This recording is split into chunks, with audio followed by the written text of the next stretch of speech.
Opisyal nang sumali si Prime Minister Benjamin Netanyahu at ang Israel sa main charter ng Board of Peace ni US President Donald Trump.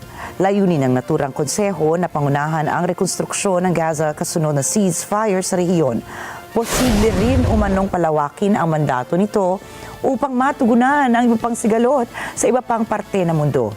Isinagawa ang paglagda bago ang nakatakdang pagpupulong ni Netanyahu at Trump kasama si US Secretary of State Marco Rubio sa Washington. Bukod sa pagsali ng konseho, kasentro rin ng pag-uusap ng dalawang lider ang patuloy na negosasyon ng Estados Unidos sa Iran.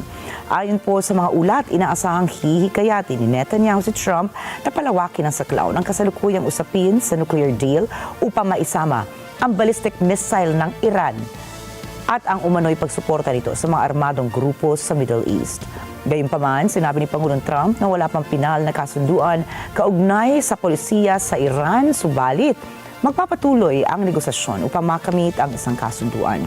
Nauna nang nagsagawa ng indirect talks ang Estados Unidos at Iran sa Oman sa gitna naman ng tumitinding tensyon sa rehiyon. Ipinapakita ng hakbang na ito ang pagsisikap ng Israel na makaimpluwensya sa direksyon ng diplomasya ng Estados Unidos, lalo na sa usapin ng kapayapaan sa gitnang silangan. Inaasahang gaganapin ang unang formal na pagpupulong ng Board of Peace sa February 19 sa Washington, kung saan tatalakayin ang mga susunod na hakbang para sa rehabilitasyon ng Gaza.